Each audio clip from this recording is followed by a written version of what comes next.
And we're here. All right, let me set everything up.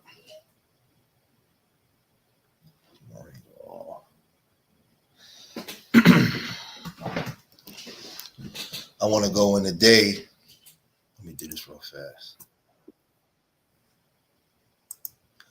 I want to go in a day on a conversation that was had earlier today about what's going on in the community. I had a couple meetings this morning at the University of Drexel University here in Philadelphia, Engineering College, about getting funding. Hold on a second. Let me get Richie in. Oh, okay. Yeah, I had a meeting today here in Philadelphia at Drexel University about getting funding for a coding program that we have. So they had a very big facility there. It's right there in the heart of the hood. They have like community outreach programs and stuff like that. But when you go into the place, it's empty. Like you have people working there, but as far as community participation or people from the community, they're not there. But I met with State Senator Vincent Hughes. I met with the mayor and a couple other different people that was there because, you know, Philadelphia has been averaging over 500 homicides in the last 3 years, up to 3,000 people shot. So they have a lot of money that's being given to different programs, Operation Ceasefire, and different things. So me and my organization, we've been going into the prisons, but I wasn't able to get footage of us in the prisons because you can't record. I have to go through this. I have to get permission and get this paperwork signed through my organization. So now when I go in, I can record. I have to have permission to record some of the youth. So I've been going into the prisons. I've been going talking to a bunch of different youths. I've been going down. We've been going into the courts. We're establishing a bounce back program here in the city for when kids come out of prison, we can get them in jobs and different things. So some of the stuff I'm going to, as we move into the future for 2023, I'll have more footage. We have another trip to DC coming up, to the African American Smithsonian Museum in DC. We have about 38 kids so far slated for that trip. We also have a trip coming up to North Carolina to a military base. So we have some things in the works that's coming down the pipe. But the reason for this stream tonight is what it is. You die because you believe the lie. White Jesus and the white man is your God. Now, in the conversations that was had today in that office with the deputy mayor, District Attorney Larry Krasner,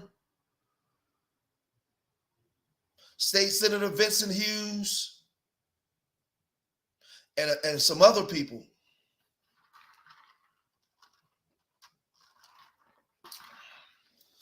I spoke about the division within the community. But before I really get into what I said there, I want to lay out my premise, because I want to discuss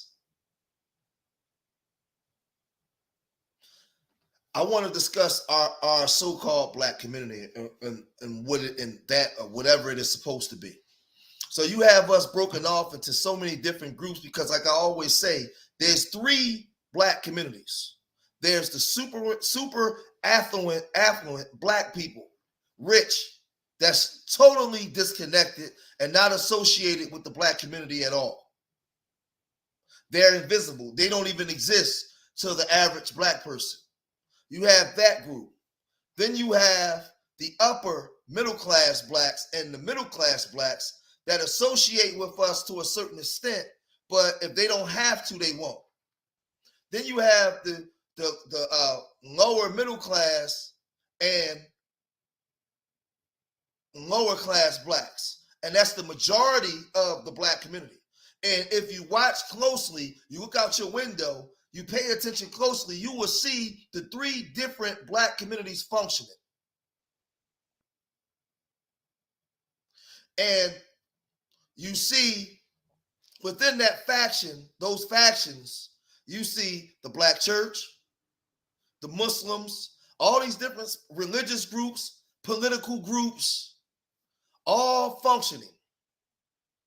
And for years, in the black community, amongst the middle class and lower class of blacks, the black church has flourished on your pain. The black church, I got to be honest. I have to be honest. I have to call things out on what it is today. I'm not going to crap on the black church, but I gotta call the black church out in order for things to change. Because I don't think the black church is all bad within our communities, but there's some things that need to be said for 2023 and going forward. There's some things that need to be explained within the black church, within the mosque, within black people, within black politics. Oh, Tariq Nasheed's going to come up in this. There's going to be plenty of people that's going to come up in my conversation tonight. Because if you live in Philadelphia, if you live in St. Louis, East St. Louis, if you live in Chicago, Milwaukee, Cleveland, Baltimore, Newark, New Jersey, Atlanta, all of these cities that's heavily populated with a black population, you will go and you will see dilapidated buildings, a black population living below the poverty rate. You will see lead in the water. You will see the children, the graduation rate way below city and state standards. You will see inadequate foods in supermarkets. You will see the schools to the point where they're shutting our schools down and even combining junior high schools with high schools. Now, they're shutting down your schools and they got 8th graders and 7th graders in school with high school kids, just bounding them all together. You're watching gentrification take place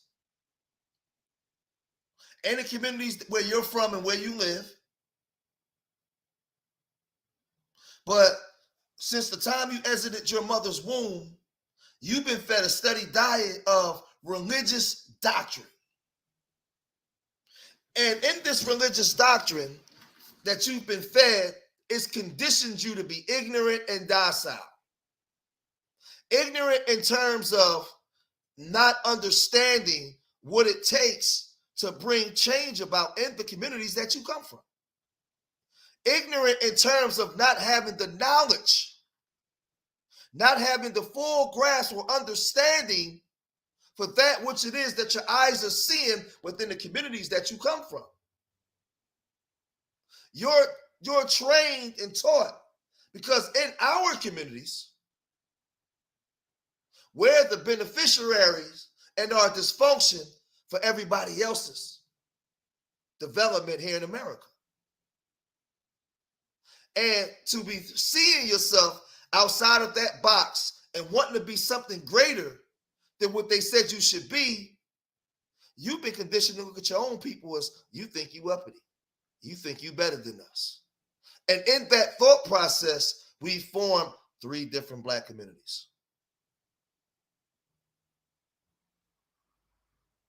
And because there's 3 different black communities, we suffer from the top to the bottom. The lower class black community is suffering from all kinds of trouble. The upper echelon black community, they have money, but they still have no power. They have no economic or political power, because when you see a black man or a black woman in America, you see an individual, not a group. Even the sellouts. So I asked the question in 2023, with all the churches that we got, with all the Jesus that's taught every Sunday, your mama, my mama, your auntie, grandma, they in church every Sunday catching the Holy Ghost, falling out. When is somebody going to stand up in church and ask the pastor, Pastor, what is your 10-point program?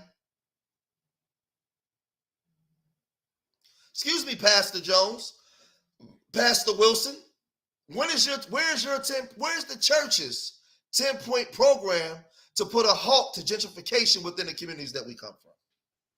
When is somebody going to stand up in Harlem and ask the pastor in Harlem, why is it the churches, the pastors, the black pastors in Harlem working together to bring the congregation of black folks, educated black folks with know-how, to co-op and start gentrifying their own neighborhoods? That's the power that the black church is supposed to exemplify. When is somebody going to stand up in St. Louis? When is somebody going to stand up in Baltimore and tell the pastor, excuse me, Reverend Cartwright, excuse me, Reverend Theophilus Green IV, when will we see the power of Christ? Everybody's scared to ask the question. When will you start holding? Now I'm laying all this out because I'm going somewhere. When will you start holding the black church accountable for coming in the name of Jesus and not showing any power? Some of y'all watching me right now, in the cities that you live in, the same abandoned buildings that was there when you was a child, it's the same abandoned buildings that's there now.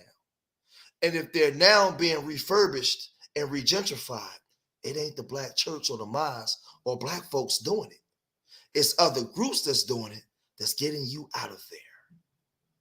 So I'm starting with the religious groups, and I'm asking, when will the black community, maybe there's a young generation of men and women that will have the audacity,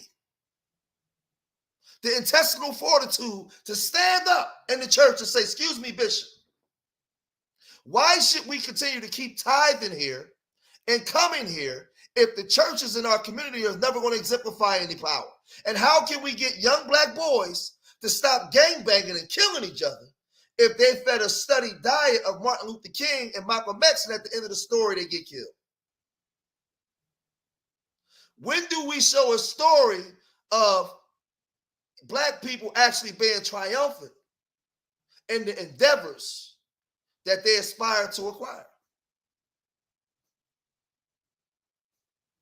See, my thing is this. If you want to be a Christian and to be a believer in Christ, let's go. You want to be a believer in Muhammad, Allah, that's cool. Show me the power in it. Where's the power? Don't tell me that devil's been kicking your butt all day and somebody's going to get their breakthrough and your mama in the middle of the floor dancing, doom, doom, doom, doom, doom, doom, doom, doom, and they throwing money on there and you got the Holy Ghost. And when you walk outside, the whole block is being gentrified.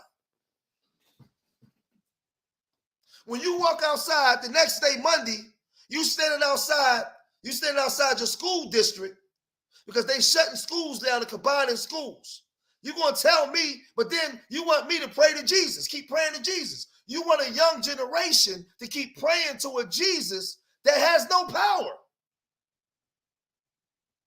But this is the thing. I'm not putting the blame on Jesus. This ain't Jesus' fault. Jesus didn't do nothing wrong. It's the people lying in Jesus' name.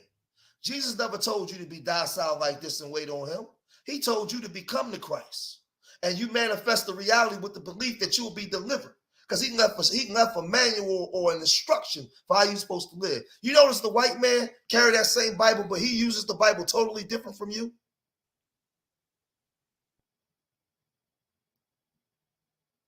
Totally. See, my thing is, I'm a believer in Christ. I use the Bible as my reference.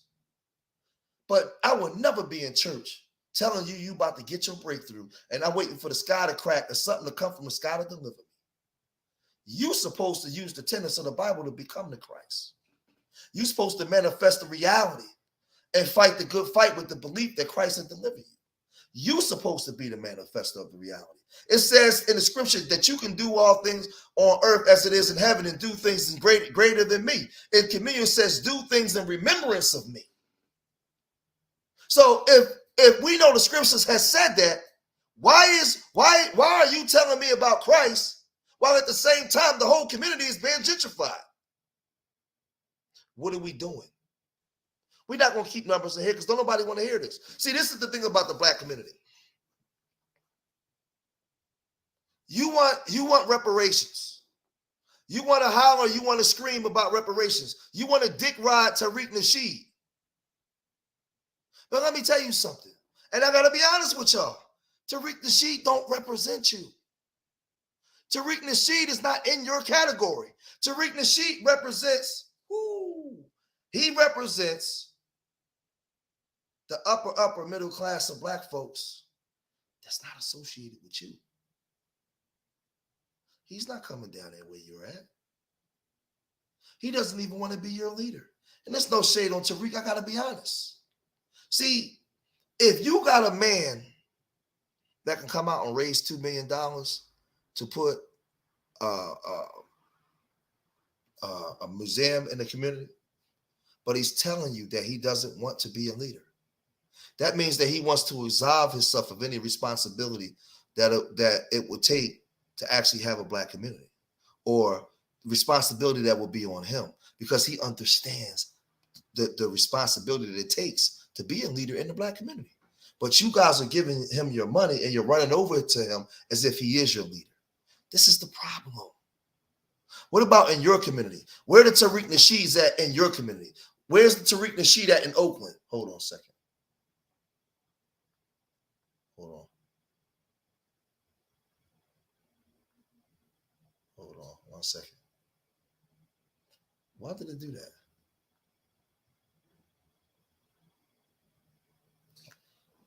Where's the Tariq Nasheed at in Oakland? Where's the Tariq Nasheed at in Dallas? Huh? Where's the Tariq Nasheed at in Philadelphia?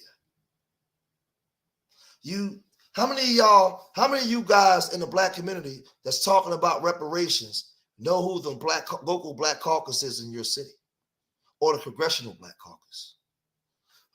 Who are the ward leaders, the black ward leaders in the cities that you come from? Do you even know it? Do you know the caucus there? Are you sitting down with these people in the communities that you come from, or are you just online screaming? Because I'm asking to build a community. I'm asking, and this is the thing in my stream I'm doing tonight. I'm not hating on nobody. I'm not hating on nobody. I'm calling things out for what it is. I sat in a room today with the deputy mayor and the mayor. I sit with them all the time. Let's see. Hold on for a second. Let me see. I sit with these people, right? Do I have any pictures in here?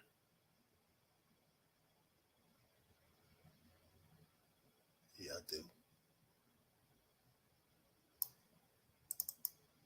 Hold on. Look, check this out, right?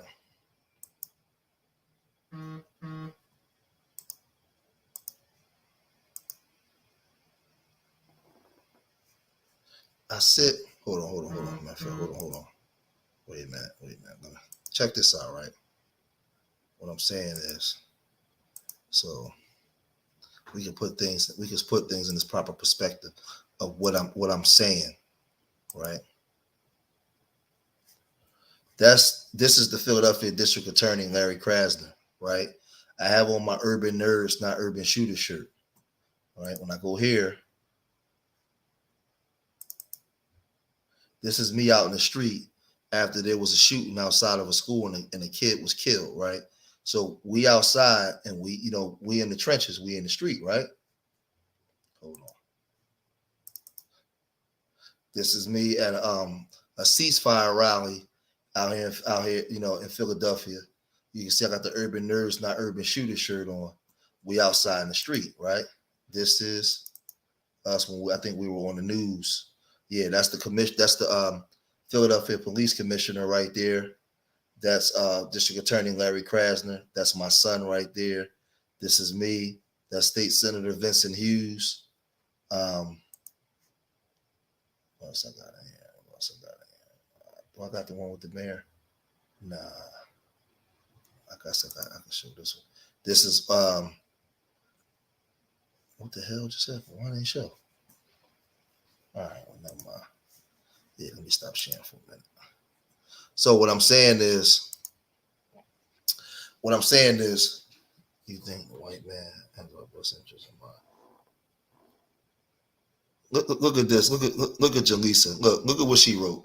And this is the problem with black people. Watch this. Look how stupid our people are. Now watch this. You are truly hating. You think being around those white supremacists is cool. Look how dumb this motherfucker is, man. It's just ridiculous. Look, you think the white man has our best interests in mind. Now this is a stupid motherfucker that came over here that don't know none of my content, don't know what I do, don't know what I've been talking about. I'm actually one of the ones putting in work. Let's see your channel and let's see your work and what you do. Let's see what you do. It's funny when you get these people over here, they don't know nothing about you. They see a controversial topic, but I'm on here hating. I'm not on here hating. I've been educating and teaching my people and teaching children and doing the work in the black community for years. Actually doing real work. Going around sitting at the table with, like I said, with all kinds of people that can get things done. What are you doing? It's not hating on nobody. The problem is in our community, the problem that we have in our community is what y'all call doing work, y'all call hate because y'all fucking stupid. You as a lot of y'all as black women, you sitting here watching black boys be gunned down every day. Watching these girls give birth to children with no fathers. And when we start holding standards and holding people accountable, you stupid motherfuckers come in here with your dumb asses. See, I'm pissed off today, and I'm not being nice. And talk shit and say that people are hating. I'm not hating. I'm asking the question. As a black person, for black people. Hold on, watch this. Hold on, look.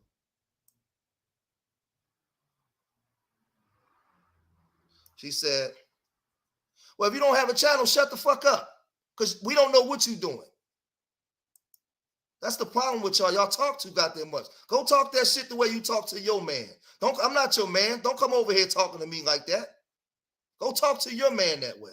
That's a lot of you black women problem. Y'all talk too much. Go talk to your man that way. Get off my damn channel. My wife is at work right now. You ain't my wife. You don't come talk to me. Come in here talking that way. Watch your mouth.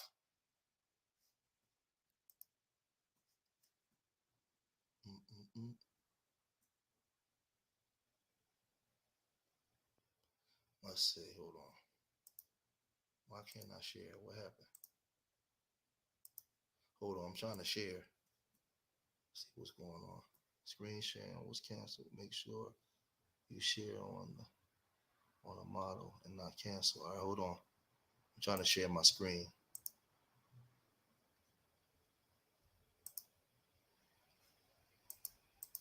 I don't know why I can't share the screen. What happened? Wait a minute. Maybe I can do it this way. Something's going on with my screen share.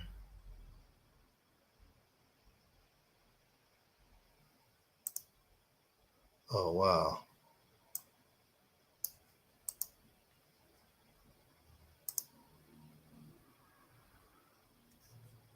All right, wait a minute. Here we go.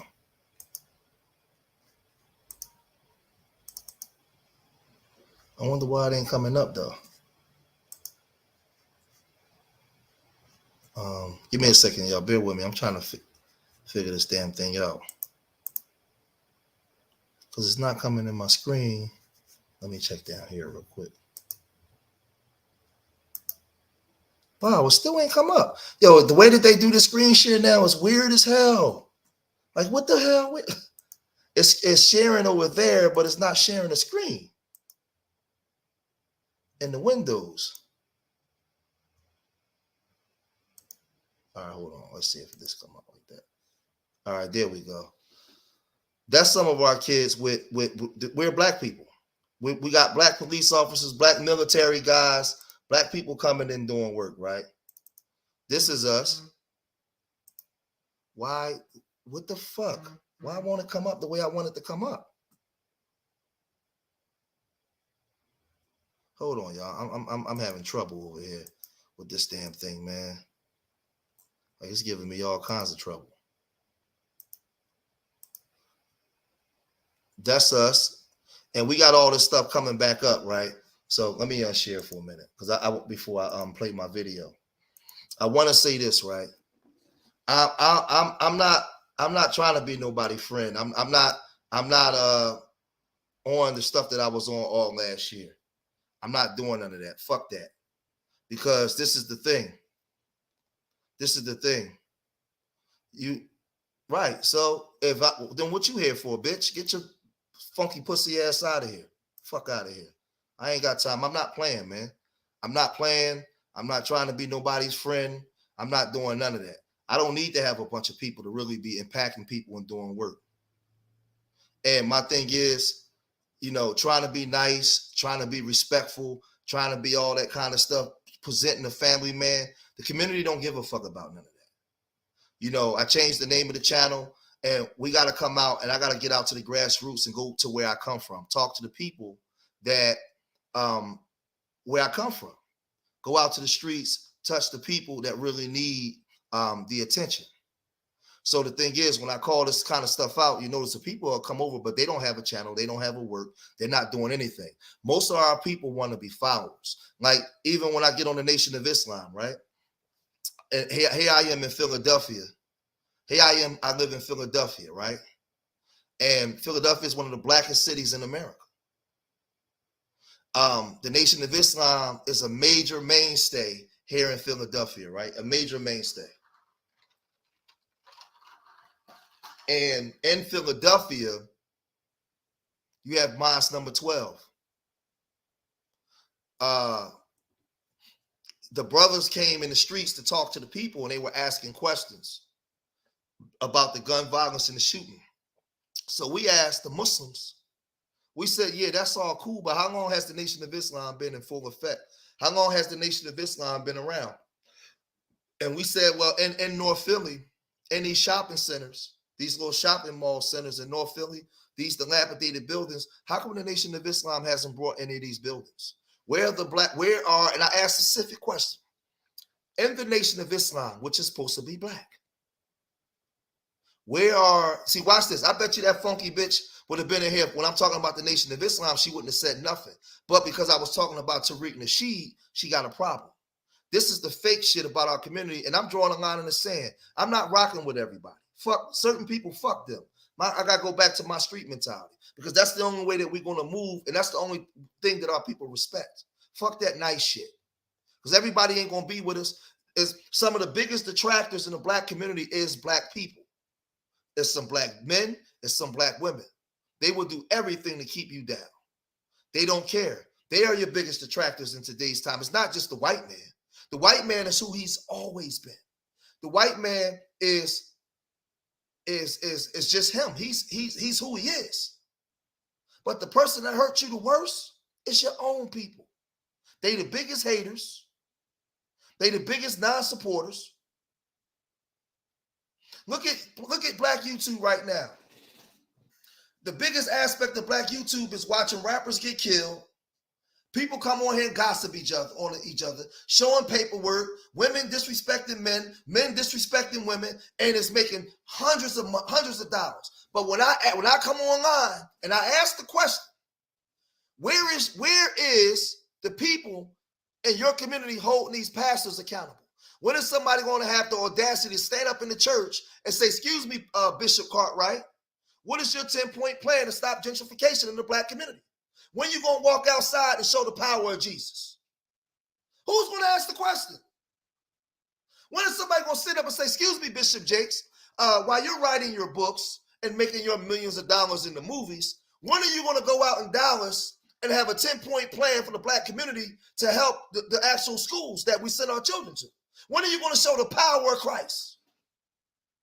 Or do we got to wait till we die to get this? When are we going to ask it? So when I say that the white man is your God, the reason why the white man is your God, because you're not a believer in none of that stuff that you teach. You don't believe in Christ. Because if you did, our communities wouldn't be what they are. The scripture says that you can have these things here on earth as it is in heaven. It said it. It said it. You don't believe in Christ. When the white man told you to shut down the churches because of COVID, you shut that goddamn church down. And then you lied on Christ.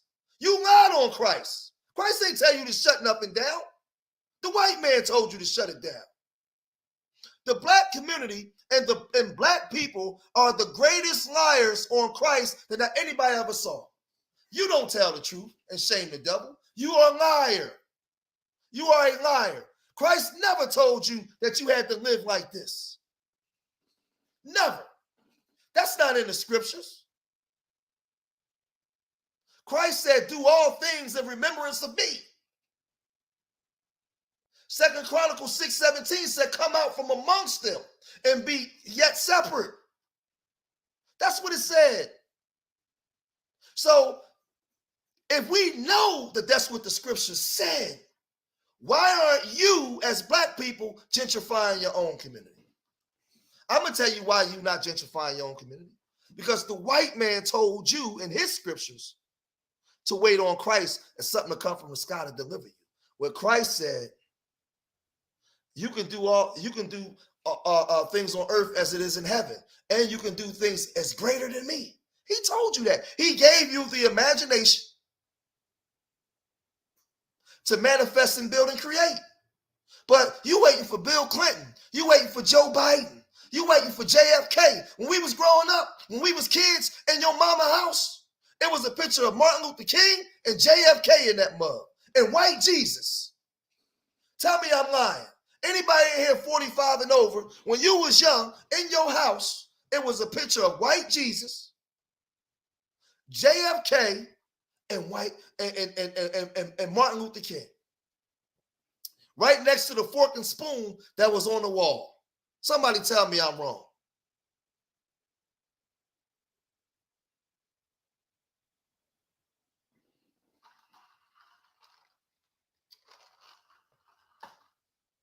So now, when you go over to the Nation of Islam, they like to walk through your communities and have pride of not having no guns and listen, brother, we got to stop the violence and stop the crime. But I asked the Nation of Islam a specific question. Excuse me, Mr. Farrakhan, where are your black dentists? Where are your insurance companies? Why aren't these buildings in Chicago and Philadelphia being brought up by the Nation of Islam and being worked into the black community? Where's your black doctor?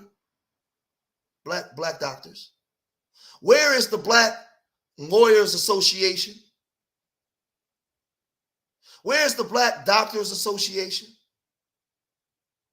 I mean, you are a nation, right? Or is it a nation specifically for people in the nation, but you come out and garner the attention of all black people, but you do nothing for all black people?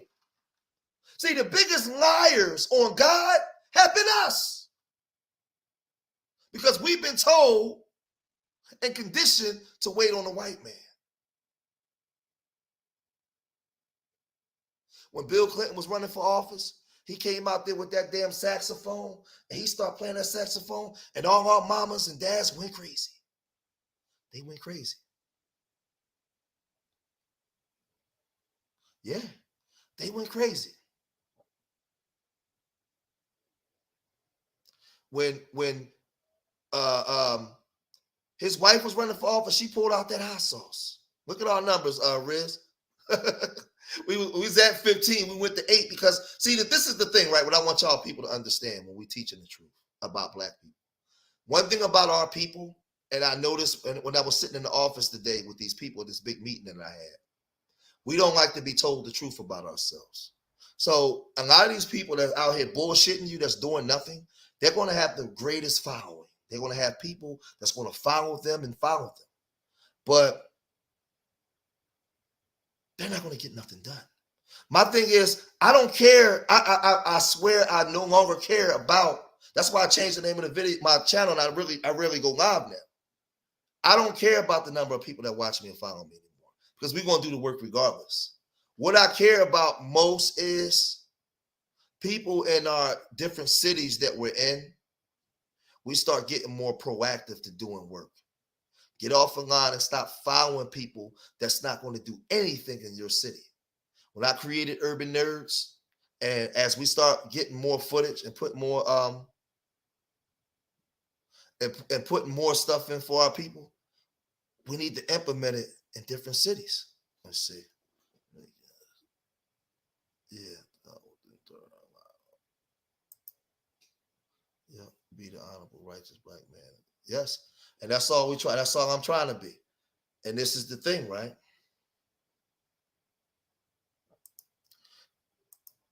And it's cool because see, this is the thing. I'm doing God's work. I'm not lying on Christ. I'm gonna tell the truth. Christ ain't telling me to sit and just endure all this and just no. I'm supposed to come down here and get woke and do the job. And my thing is, I'm trying to tell people, don't come to the black community no more talking about Christ if you have no power. And the power, I'm not talking about power of principalities of powers in high places. Because the scriptures say we wrestle not against flesh and blood, but against principalities and powers in high places. That's not what I'm talking about. What I'm talking about is the power of God within to actually move people to get things done with no fear and the belief that you can actually do it. The problem is you call yourself a nigger because you believe you a nigger. You call yourself a demon because you believe you a demon.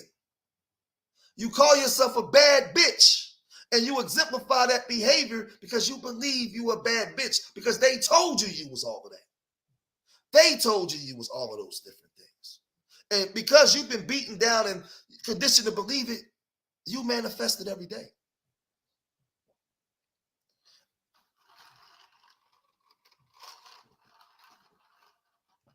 You believe it every day.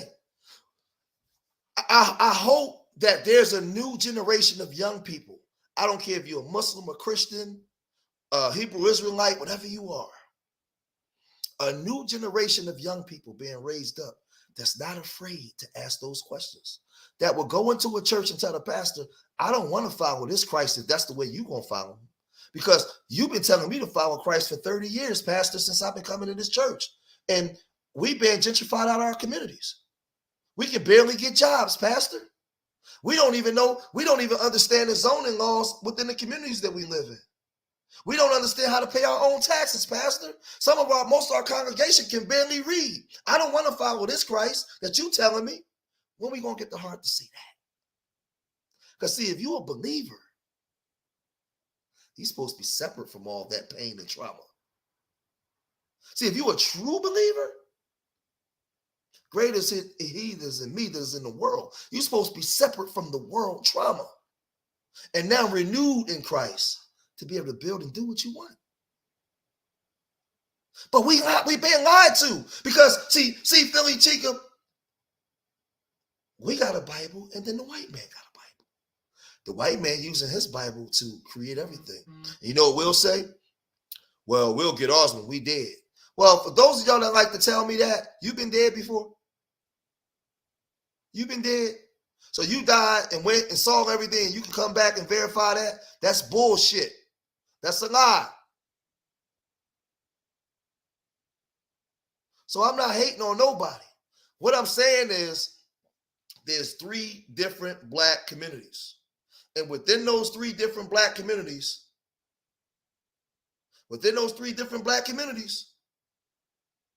neither one of them operate for each other. Dr. Carter G. Woodson told us that in the Miseducation of the Negro, chapter 6.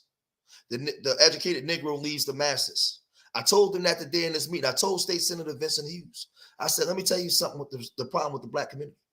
All of you affluent black people, articulate black brothers and sisters in here with suits on, you are invisible to your own people.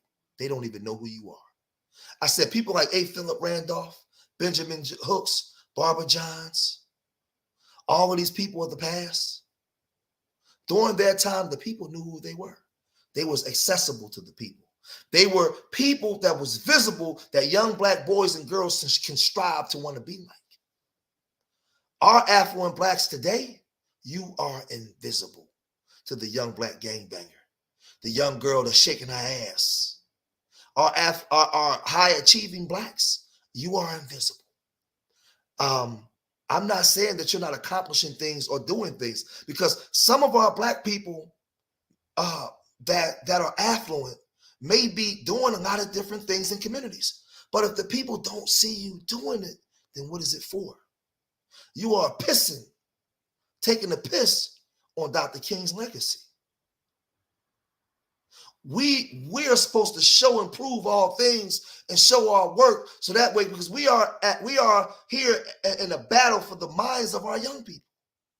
And I told State Senator Vincent Hughes, I come to these meetings and I'm seeing millions of dollars being allocated to different programs.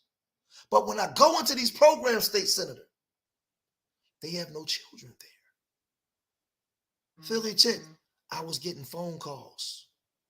I've been getting phone calls from organizations with money asking me to bring my children there because they want to create programs with my children with money that they got from the state. And I'm asking the question, how are you getting money from the state and the federal government when you have no children to actually execute the plan? And here I am, I show up with 25 and 30 children. But when you go talk to the people, they want you to go through these programs to get the money. This is the bullshit that's going on in all the black cities. I told you guys 2 years ago, when I was outside in the street, matter of fact, let me prove my point. I told y'all guys 2 years ago. See, I'm gonna tell you why. I'm gonna show you why I only got 17 people in here. I'm gonna show you. I'm gonna prove my point right now, right this second. Watch this. Watch this. Let me prove my point.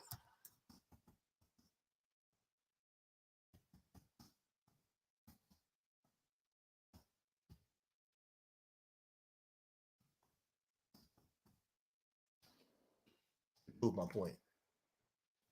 Let me see. George. Hope I can find. I hope it come up, because I erased. I took a lot of stuff off. All right, hold on. It's gonna make me do it this way, I think. Give me 1 second, y'all.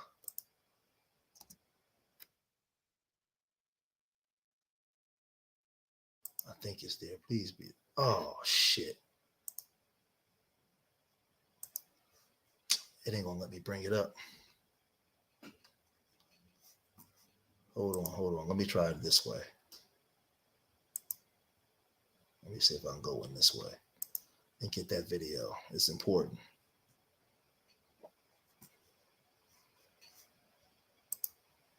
Let's see if I can get this video.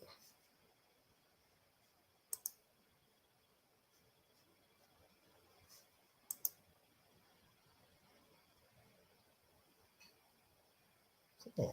All right. Close. And the spirit.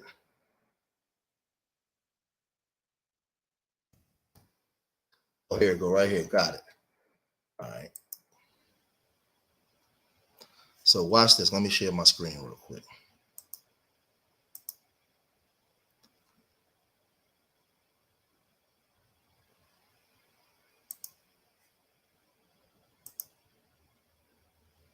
Oh, wait a minute. I gotta do it this way. Hold on.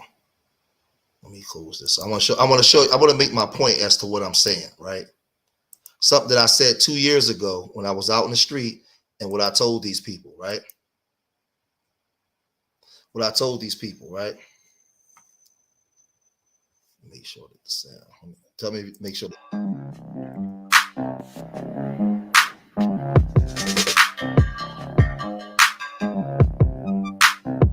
Black policy matter? Does black policy matter? Hey!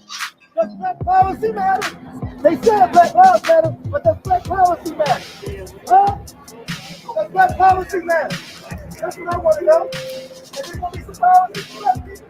Are we going to become a protected ass? BT, what happened to us on this land, and we are not a protected class, then the Black Lives Matter will go home. All facts. It don't matter.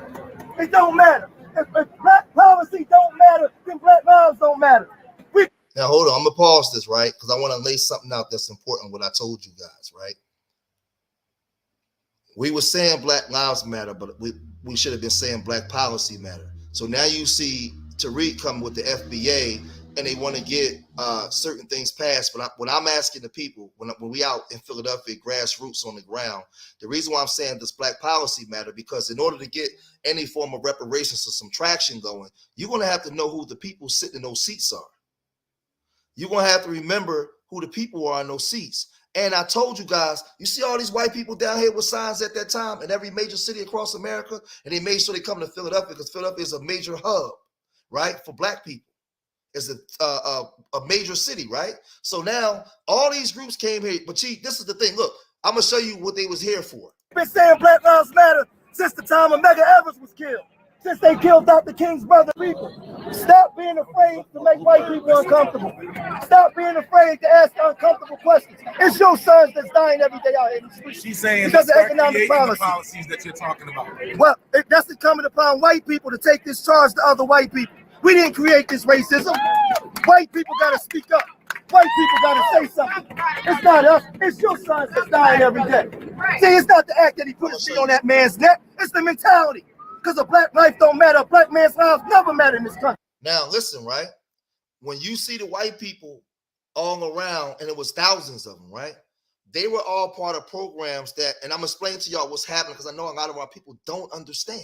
So I get called a hater, but I'm trying to tell y'all something. But y'all can persecute me the same way they persecuted Christ. I'm going to just tell you. These organizations was there, and the reason why you don't see them walking through the black community no more, because they got the money that there was millions of dollars. There was over $200-300 million being disseminated for crime in urban areas. And these white groups came and got that money. Black Lives Matter got that money. None of that money came back to the black community, to grassroots organizations like mine and many others in America. And watch this. I'm going to tell you, look. No, they put our fathers in jail in the drug trade. 160 years, while white people was admitted bringing that stuff into our communities. If there's so much racism, how can a black man go into those countries and get drugs when everybody hate a black man? Everybody's racist against the black man, even white Latinos.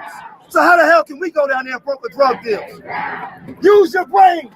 They put that shit in our community, man. They admitted it. They put it in our community in the 70s, the 60s. Black policies must matter. If they're not getting policies pushed specifically for black people, not people of color, specifically for foundational black Americans. Now watch this, right? During that time, I was pushing the horn. I was pushing it out there, not afraid to tell white people to their face, taking it to the streets, right? This is the problem, though. When I ask black people, well, who's your deputy mayor in the city you live in? Who are your ward leaders? Who's sitting on your city council? Black people don't know. So how the fuck is you online talking about reparations and you ain't doing no work in the city that you live in yourself? That you live in yourself. This is 2 years ago. I got recent shit, but I'm showing you what I'm showing. I'm giving you an illustration now of showing you when they were there and now they got the money. And I'm gonna make my point. I'm gonna show you something, right? Black policy matters. Black policies matter. The 1964 Civil Rights Bill, the Jews became a protected class based off of our fight here. The Immigration Act of 65, immigrants came here based off the blood of our ancestors in the street fighting and dying. From 1877 to 1977, we averaged 77 hangings a year. Over 4,000 hangings, and only one person went to prison for it. We got over 4,000 cold cases in this country. So you tell me Black Lives Matter, they hung black men in their goddamn uniforms. They cut their penises off and made postcards and gave them to white women. They set black men on fire alive. And you mean to tell me, even when a black man and a white woman is together, they call it an interracial relationship. That's racist in itself. You mean to tell me we ain't human beings? We didn't make that shit up. White people made that up. Racist white men made that up. So we gonna tell the truth. Let's tell the truth. You want to protest for us? Protest to your people. Are you afraid to be kicked out of the powerful white infrastructure? Are you willing to lose everything for my black ass? Huh? Come on, bro. You can go home and be white. Let's go. Now you see what I just told them, right? See, this is the thing. I knew what they was here for. Watch what I say. Are you willing to lose everything for me? Huh?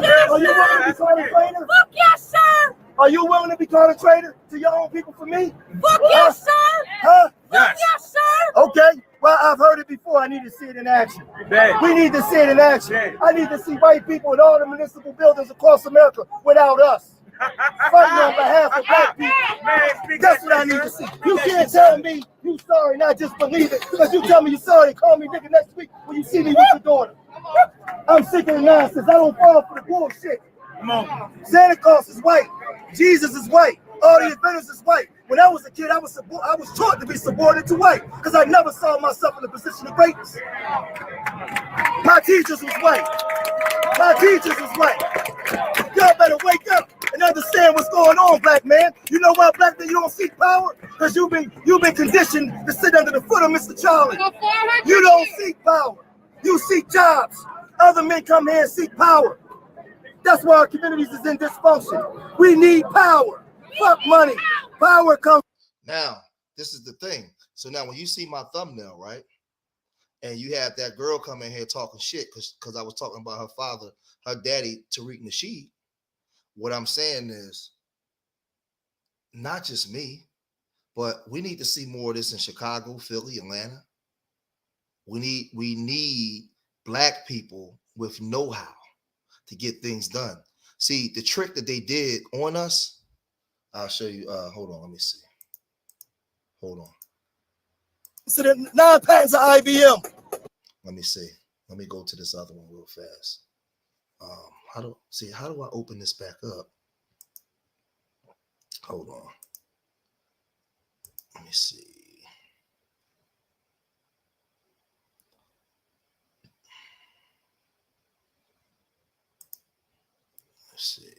Let's see. Now this is me riding through the hood, right? And I want y'all to see this, right? Because this is how we break stuff down and we put things in this perspective instead of just doing the talking. I blame the community for it. I blame the community to the drive-by and they just interviewing the mom. And the mom, you know, the mom was devastated. It's me explaining this to my wife, right? And it's just and it's crazy because I understand why I want y'all to listen. I blame the community for it. I blame the people in the community for it because it's just like we allow anything and everything to go in the black community. But I understand like the injustices that we've had too. So we protect each other, we protect our people, but we allow these kids to just run and just do anything in the community. No, nobody should be protected. Like whoever the shooter is, they need to get the shooter and lock their asses up. I agree with that. But let me explain something to you, right? When you see all this, right? See how we ride through the community and you see all of this? Yes. Like, what do you see? Businesses, homes. What else? People. So you see businesses, you see homes, you see people. What else do you see? I see that. Now watch this. As a husband and a man, I'm explaining and teaching my wife the tricks that they do. Now, this is the thing. In the black community, we talk a lot of shit, but actually rolling up your sleeve and doing the work, don't nobody want to do this. Now, listen to how I break this down and explain this to my wife, because she didn't understand. So the neighborhoods are compacted. It's everybody is. It looks like everybody's kind of slumped together. So it looks like everybody's slumped together. So we see slumped togetherness, businesses, compacted people, homes, right? Mm-hmm. What you see here is a marketplace. And in this marketplace, you have people that participate in the market for the market to flourish. Unfortunately, for black people, we are at the bottom of the market and we're the consumers of the market, right? And in that marketplace, right, there's a well-organized machine that's going on, and it's called black dysfunction. And black dysfunction is profitable for everybody else. So you see businesses, but not very rarely any of these businesses black owned, right? Right. most of these businesses are immigrant groups that come into America to make money, right? Yes. So we see us not getting justice in the justice system. We see us living in a marketplace, and you have to understand that if black people ever got their shit together and ever bonded together to make a change, that will impede on the marketplace and the value that people are making from the market. Right? A lot of other groups are well invested into black dysfunction. So when you see a dead body on the ground of a young black boy dead, it's more than just a dead body. You know what I'm saying?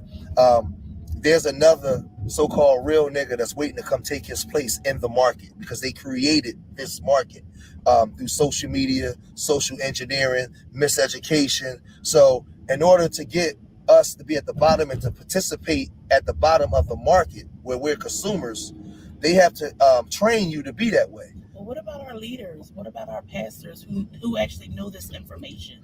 Well, a lot of your leaders are brought and paid for, and they don't have the power to change the marketplace because the marketplace is owned and controlled by powerful people.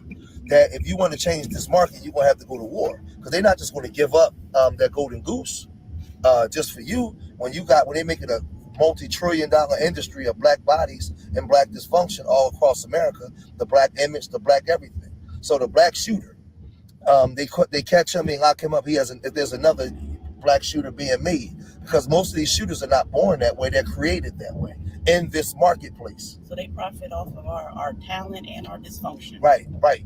So when you see these homes, you see the people, you see the stores. America is a marketplace that other countries drop goods off to be consumed. And at the bottom of the barrel are the so-called Negro people. So the scriptures say our people perish from lack of knowledge because we don't understand the market that we're in and the value that we bring to the market for other people. Right. So if black people ever got this stuff together, what happens to the immigrant groups that America, through economic policy, let them come into your communities and make money? What happens to black people? We got ourselves together. The immigrants would either have to go back or move where the people with the power where they are. Right. So if black people ever got this stuff together, the immigrants whose lifestyle was predicated on black dysfunction would be in disarray. And the whites didn't want them to live in their community, so they placed them in our community, right? After they did years and years of this creating social engineering. Right. So now that would mess up U.S. policy that does business with these countries to allow immigrant groups to come into America to live the American dream, right? They would have to go back, or it would create a shift. So Pookie shooting Ray Ray in the face is bigger than just the dead body on the ground. There's a marketplace that we're placed in, and because we don't understand the politics and policies of the market, we do everything emotionally. God, oh my God, there's 600 killers in Philadelphia. We need policy. Come and save us. So the very people that created the market that you live in, you're calling them now to come create policy to save you. Well, they're gonna create policy to lock everybody up because the prison industrial system is a multi-billion-dollar industry. Yeah. We don't own it. So in the 80s, when they saturated our communities with crack and the murder rate was sky high, we begged for them to come fix us. So they created a drug bill. They created the crime bill 94, and they end up putting 80% more nonviolent offenders in long prison terms than the actual shooters, because that's what we asked for. So at that point, they were just locking everybody up. Right. So then you had the 100-to-1, the 88 crime bill, where you had the 3 strikes and you out. The 100-to-1 drug law, where if you got locked up with like a couple grams of crack, they can give you life. But if you got locked up with 2 kilos of powder, which white people was more associated with that, they can get probation for it, or they can get 2 years or 3 years. So in the marketplace, there is no fairness. You are the one at the bottom of the market. So all of this is considered a market. This college, these immigrant groups, whites, everybody come here. They live in these upscale places in University City. They go to these universities. They get education so that way they can be over you. Do you know that Drexel University, the University of Penn, most of these kids in these ghetto areas would never even see the inside of these universities, but they live right here. They walk past them, ride past them, but they will never see the inside of them. because they don't want that downloaded in the subconscious mind where you figure that you could be something other than just being in the market. Because what is your value to this marketplace? Your value to the marketplace is valuable for other people, not for your own. Right. So when you see, like I said, when you see a dead body on the ground, the first thing they want you to do is to respond emotionally. Oh my God, I can't. Oh, I'm tired of these niggas say. And I'm like, wait a minute. It's more to it than that. Understand where you're at. Understand the market that you're in, and understand what you're up against. Well, that's the very reason why they chose us. If you killing my sons in the street, I'm gonna be emotional. I wouldn't know another way to be. Right. You know. Right. And our emotionalism comes from our ignorance. We don't understand what we up against. See, that's what I'm saying, babe. And if 80% of our community understood that this was a marketplace and we are commodities within the market being consumed, don't you think we would train ourselves to move differently? We're socially engineered to think, talk, act, walk, sleep, everything we do opposite than what we should be doing. We do it for the benefit of other people. Just think about it. When Thomas goes outside, when Thomas wakes up in the morning, he puts on clothes that black people didn't make. Mm-hmm. He eats food that we don't control. Right. He goes to a store, he don't see faces that look like him. Mm-hmm. He goes to school, most likely he don't see teachers that look like him. Mm-hmm. There's nothing associated in this market that's for that's benevolent or for the uplifting or taking him to another level. So why would he see himself in the market as a controller of the market? He see himself, so he's going to behave as a commodity in the market to be consumed. So now, when another black boy shoots another black boy, it's just normal. It's just the norm. It's just the norm because he's been trained in the marketplace to consume his brother. So they make music, bang bang, kill a nigga, fuck yeah, fuck that nigga. Or the chicks, I'm a bad bitch, and Captain Hook and swipe my coochie and all that stuff, right? That's just the norm. Because who's producing that music? Who controls the labels? Who controls the satellites to make that music go worldwide? See what I'm saying? So you're behaving a certain way in the market, and they give you certain trinkets to do this kind of stuff to further socially engineer the rest of the underlings. It's just puppets playing in the puppet. There you go. Game. There you go. That's crazy. So now, for those that's listening, and for my wife and my son, when you see these people shooting and killing each other, understand we have to start learning to move cerebrally and not emotionally. They created the market for you to move emotionally, so that way they can shoot you and provide the bandages. They can call you in. They can rely on you to call them in to bring remedy to a problem that they created themselves. We got to take back our own communities, man. We don't have no friends. And lastly, these immigrant groups, even if they like you, they can't really be your friend. Because their lifestyle was predicated on your dysfunction. Right. It's not enough of immigrants in this country for them to sustain the livelihood. They need the African Americans in order for them to sustain. Hold on. I'm going to play that part back. I want y'all to listen to what I just said. I want y'all to hear that again. Read it themselves. We got to take back our own communities, man. Listen. We don't have no friends. And lastly, these immigrant groups, even if they like you, they can't really be your friend. Because their lifestyle was predicated on your dysfunction. Right. It's not enough of immigrants in this country for them to sustain the livelihood. They need the African Americans in order for them to sustain the livelihood. The communities they in, the Chinese, the Arabs, everything. The Indians, they don't come in a large enough group for them to sustain themselves. So everything that you fight for, they got to go against. I want y'all to hear that again. They don't come in a large enough group for them to sustain themselves. So everything that you fight for, they got to go against.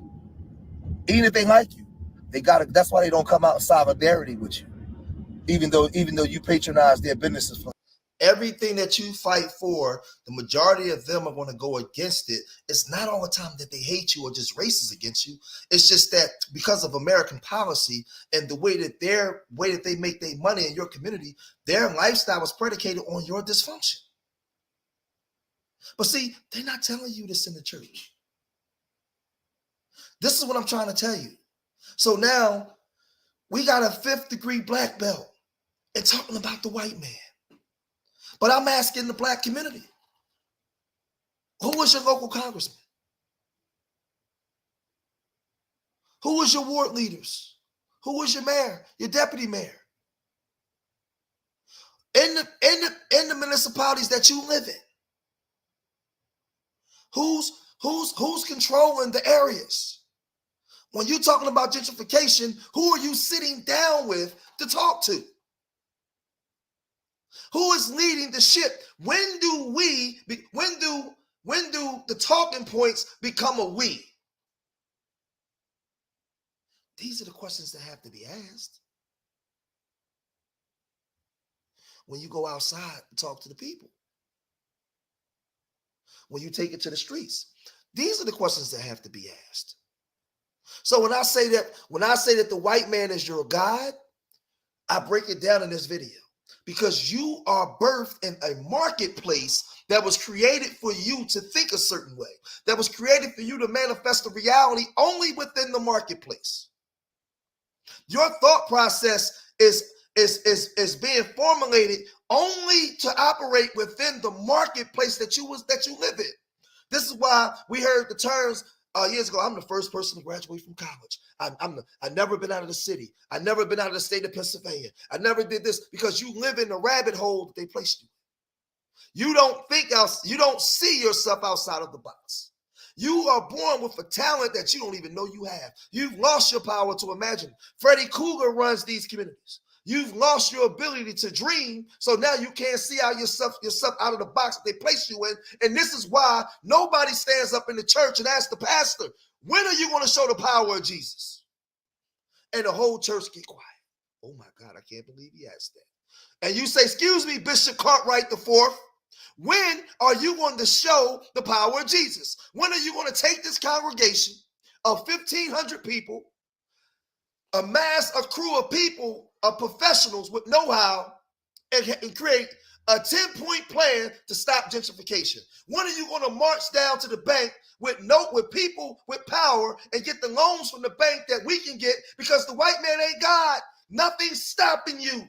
But the only thing that's stopping you is you believe the lie. You don't believe in Christ or Muhammad or Allah. You believe in the white man. And the white man you trust. The white man said you was a nigger. The white man said you was less than. The white man said you was a spade. The white man said you was a shine. The white man said you wasn't able to do things without him being there. The white man said you was incapable of doing things on your own, and you believe it. He gave you a story. He gave you his version and his story of Christ. So now you're waiting for something to come from the sky and deliver you and do it for you instead of you using or exercising the abilities that Christ gave you to fix your own problems.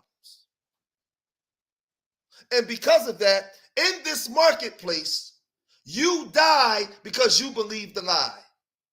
And you watch other groups come here to America, and within 5 years, they're outperforming you. And then you want to march.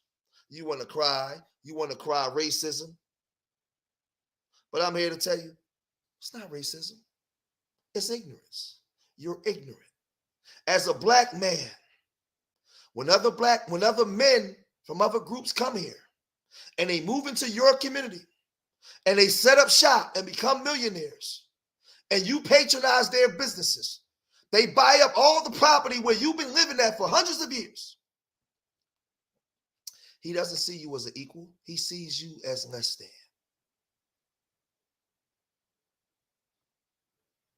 And at this point, we can blame the white man. But I'm going to tell you the same thing I told the people in the meeting today. You have a 5th-degree black belt and talking about what the white man has done. But see, if you have the knowledge and the know, and you know what the white man has done, you know what the white man has done, then why aren't you working with your people to change it? I'm asking the Nation of Islam in Philadelphia, Detroit, Chicago, where is the black doctors? Matter of fact, let me show y'all something. I'm ready to blow y'all mind for a minute. Let me show y'all something. Let me show y'all this. Let me go this route real quick.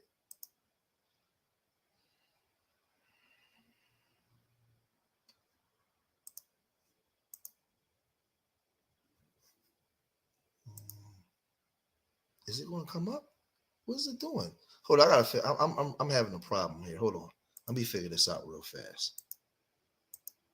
With my share screen, there's something going on.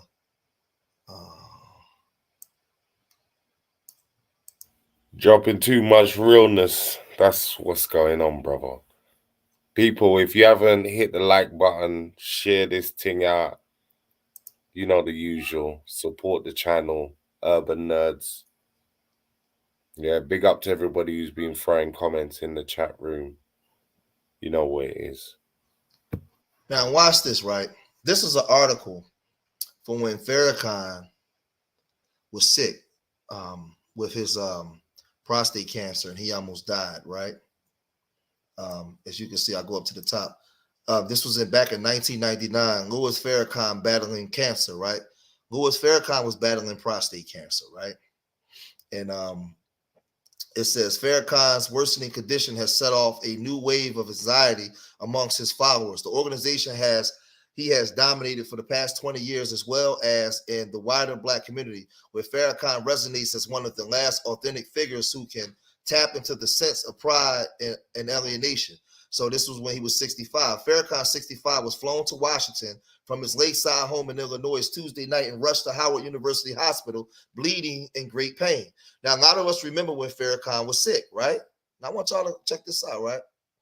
After a series of tests, Farrakhan underwent emergency surgery to administer radiation for a reoccurrence of prostate cancer, making the third time he has undergone treatments for the disease since he was diagnosed in 1991. Farrakhan remains in very bad shape, according to one university hospital source familiar with his condition. The controversial minister, his family, and his top officials seem shaken in the source. Nation of Islam officials continue to deny that their leader was gravely ill, as they have since his worsening condition became public last month. The minister's treatments continue to be successful, and his prognosis is excellent. His chief of staff, Leonard Muhammad, said in a statement Wednesday. Now I want to scroll down, right? And then I'm going to show you guys something, right?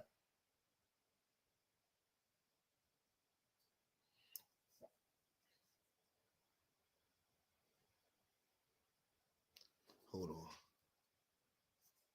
Oh, okay, yeah.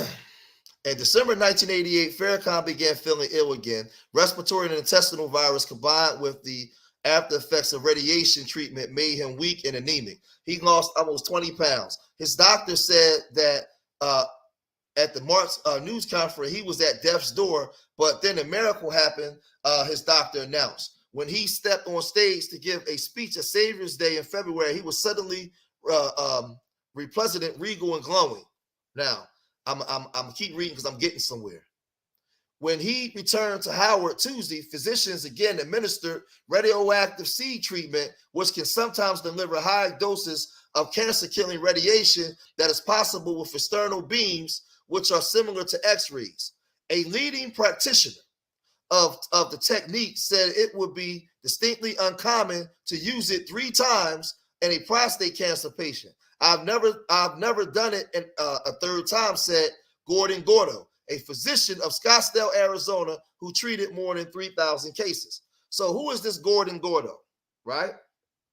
This is the question, and this is the problem that I have, right? Hold on a second. What I'm about to show you guys. This is a problem that I have, and damn. Hold on. This is a problem that I have, and to me, this is important. How do I open it up to view the other tabs? Yeah, see the way that they doing this thing. So it makes me stop sharing. Yeah, they just man, they got this thing crazy. All right, here we go.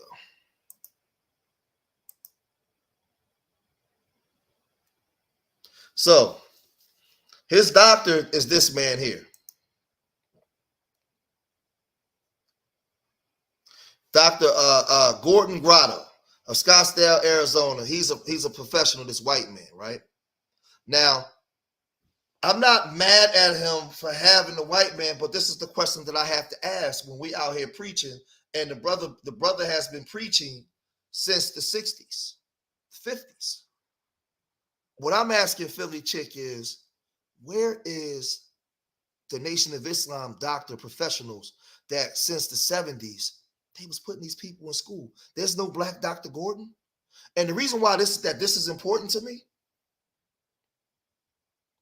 how are we going to have a nation and call the white man the devil and keep speaking about the white man, but when we get sick, we got to go to that same white man and trust him to administer his expertise on one of our leaders? How? It doesn't make any sense. It's an oxymoron. Now, I'm not saying that if you're sick, you can't go to a white doctor, but if we have people that are saying they're building a nation, and you've been at the helm of building a nation for 60 years, you mean to tell me in 60 years with all the money that you've acquired, all the people that's been a part of your nation, you didn't recruit and send young men and women to school to do this kind of work 40 years ago to prepare them for these days?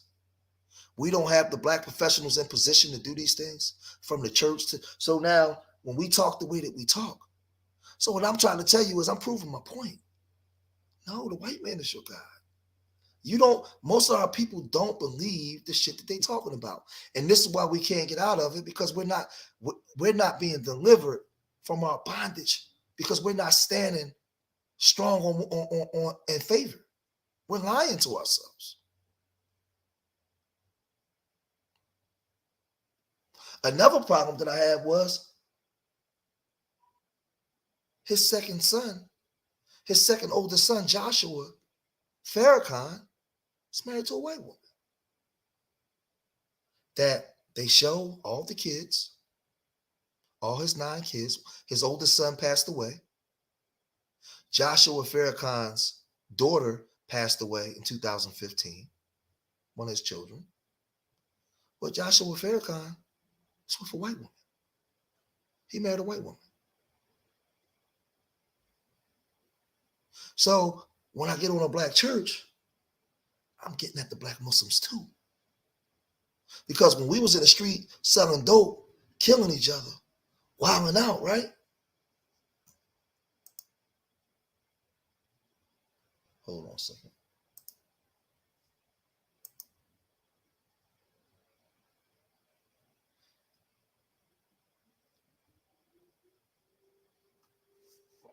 When we was at these places, wilding out, a lot of these people came to the communities to recruit us.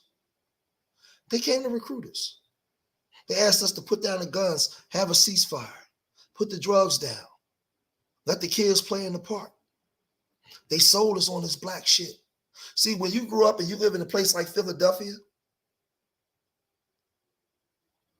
I wouldn't say that I didn't have knowledge of Dr. John Henry Clark and all them people back in the day. But I was always pro-black because I lived in Philadelphia. And living in Philadelphia,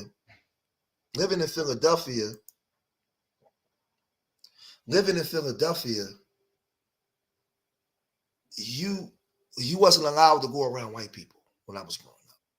The white people lived in the northeast and the southwest, but on the other side. And the white people wasn't friendly to you. It was a very racially segregated town. Blacks lived on one side, Latinos lived on another side with blacks, and whites lived on the other side. And you was not able to go over there with white folks. So we grew up in the streets on some black shit, but was against white people because they was against us.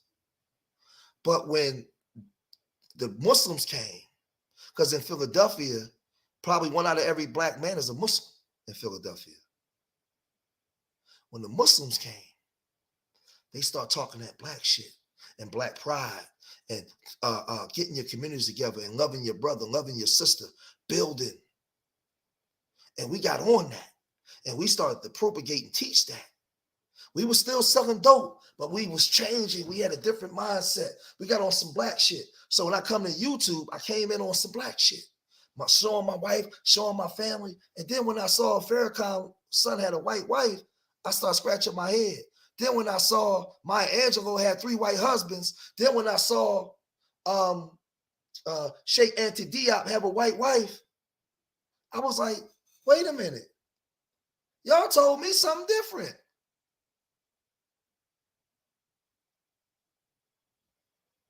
Y'all told me something different. This what we doing? I mean, you propped Maya Angelou up as this black stalwart in the community, but she was during a time of overt racism and white people killing us. She was letting white men in her womb. And everybody let her get away with it because you liked her. No, that wasn't the message.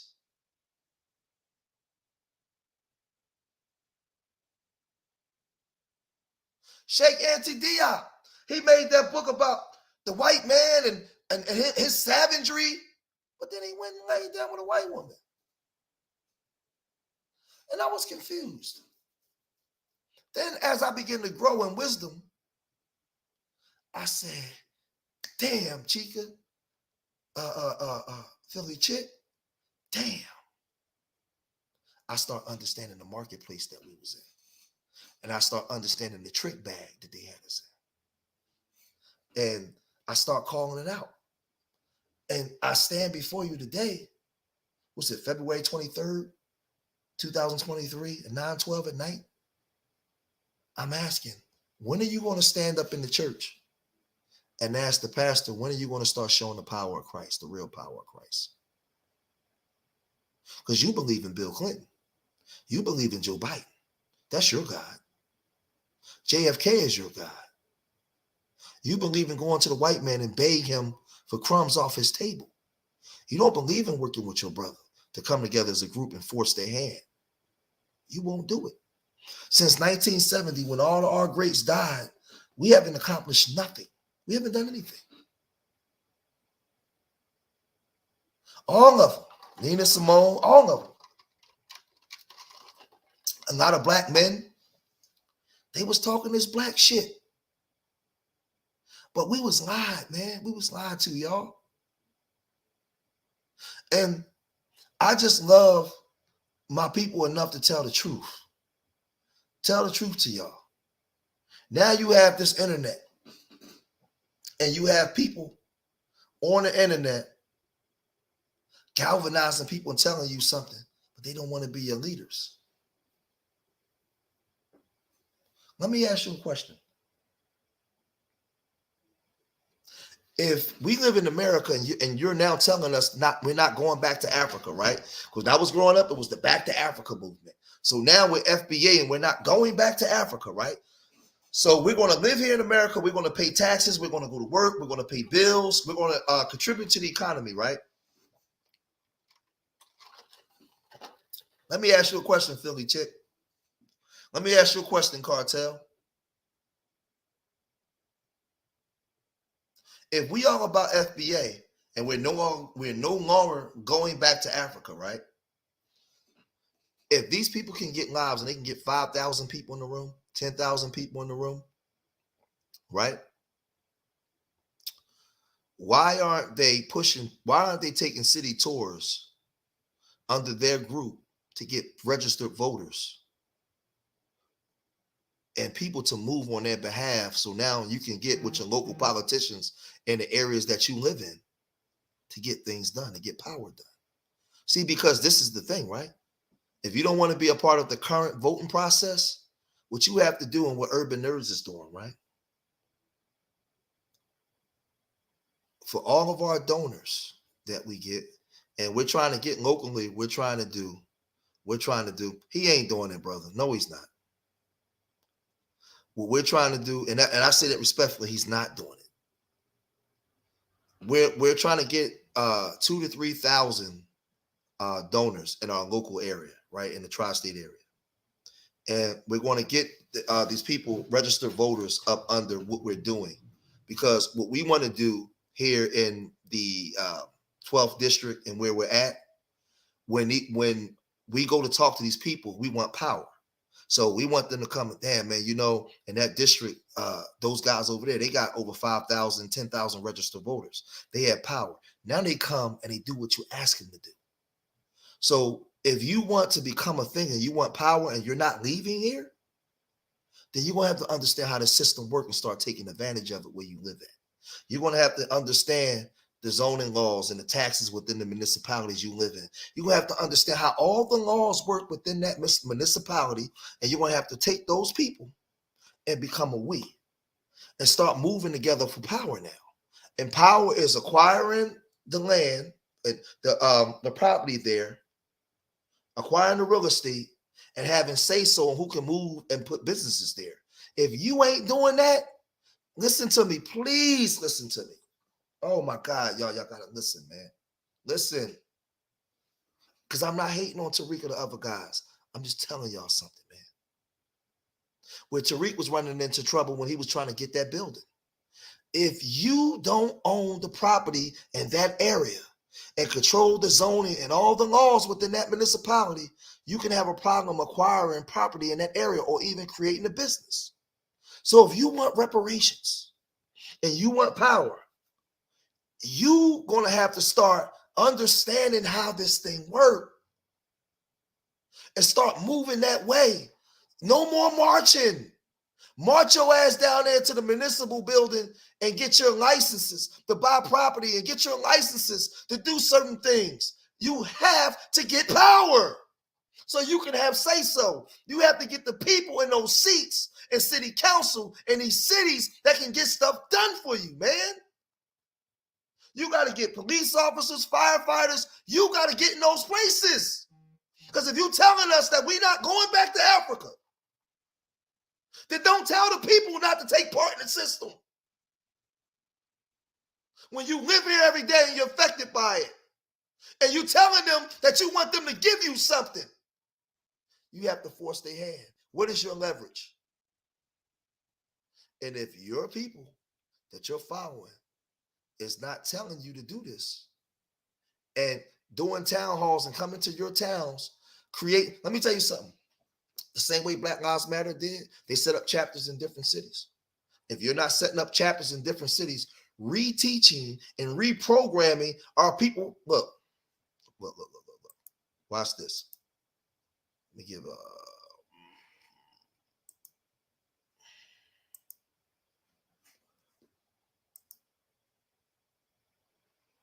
If you ain't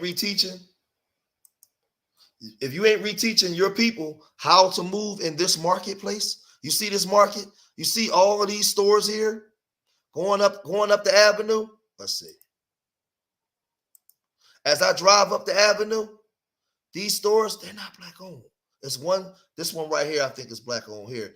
But these places, they're not black owned. If you are not controlling the marketplace in these areas, then you have no say-so in those areas. You are a guest living in your own community. And if they're not telling you this, see, I'll just love you enough to tell you the goddamn truth. If they're not doing town halls coming to your town, reprogramming and reteaching you how to, listen, this area right here, West Philly, don't know white people live here. It's all black. But black people don't own shit up and down the strip, family. Nothing. Nothing. So they don't have no say-so. That's why when they shut your schools down, you got to stand outside and march because you have no economic power. You have no political power because you own nothing. You have no registered voters in your area to force the politician's hand to do what you want them to do. This is what I'm telling you. This is why the white man is your God. This is why you don't believe in no goddamn Christ. Because you ain't got no power.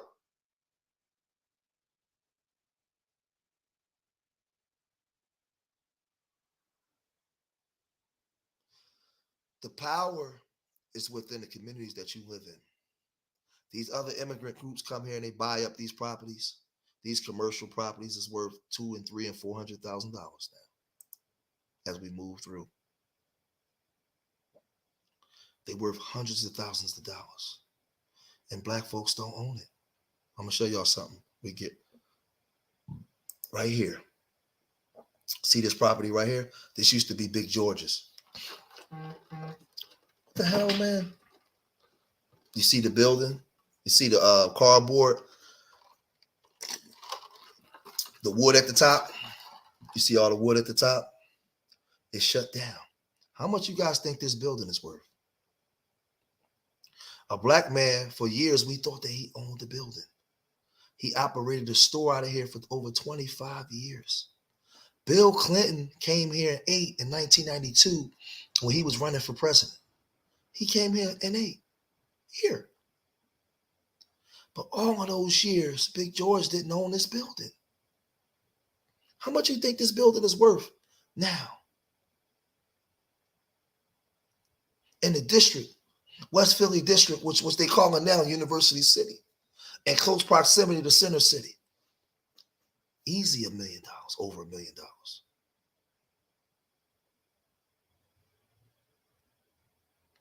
But we don't own it. Imagine if Big George, Mr. Silk, and all those men own all of these properties up and down here. And we was the millionaires. We was the millionaires. We controlled the politics here. We had all the registered voters in this area. We have over 25,000 registered voters in this area because we own all the businesses. Ain't no more shooting unarmed black men. Ain't no more white men smacking our kids around because we own it. And if you ain't teaching that to our people, don't talk to me about FBA. Don't talk to me about reparations because you are full of shit. And I'm telling you the truth. Y'all can hate me for telling you the truth. I'm telling you what's happening. It's not going to work. They don't need you. If they don't need your vote, because they letting immigrants come in these sanctuary cities and you don't have no economic power, they don't need you. And they treat you like they don't need you. So don't tell me, fuck Africa. You ain't going to Africa, but you're going to stay here, but you stay here with absolutely no power in one of the blackest cities in America. That's all I'm saying, man.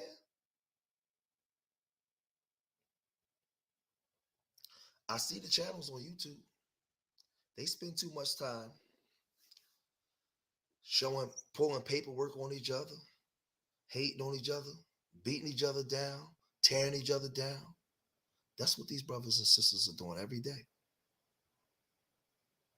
Tearing each other down. They got 10,000 people in the room. Do you know what you could do? Man, I tell the Most High, man, Christ, do you know what I can do with 10,000 people that was tuned in when I go live every day? Do you understand what we can do? Do you know what we can do out in the streets? Man, we could have been in Baltimore. We could have been in Newark. We could have been in Atlanta with different chapters. We could have been in Houston. Spreading God's word to our people, man. These people, all they want to do, they don't want to do none of that. I mean, I'm not hating on a museum, but we got to get into our people in these cities and reteach our people how to take back the marketplace. We ride through these places, these areas, man. None of this stuff, all of these are businesses. None of them are owned by black people. None of them. Not one.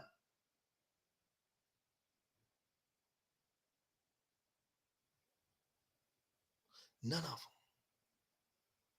Only thing that you have here that's owned by black people, but not even the buildings though, is the barbershops and the hair salons, man.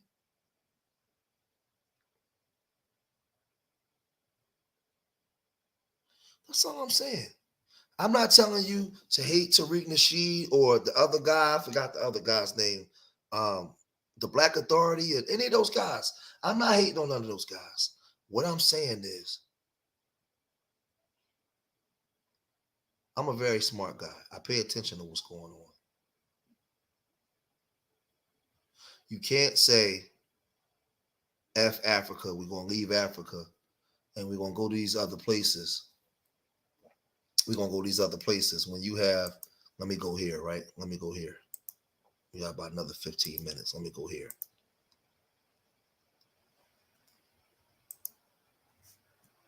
Harlem, hold on. Harlem resists gentrification, environmental racism, right? So now you have people in Harlem families and grassroots community gathered January 28th on West 145th and Lenox Ave in Harlem to protest operations of a truck stop.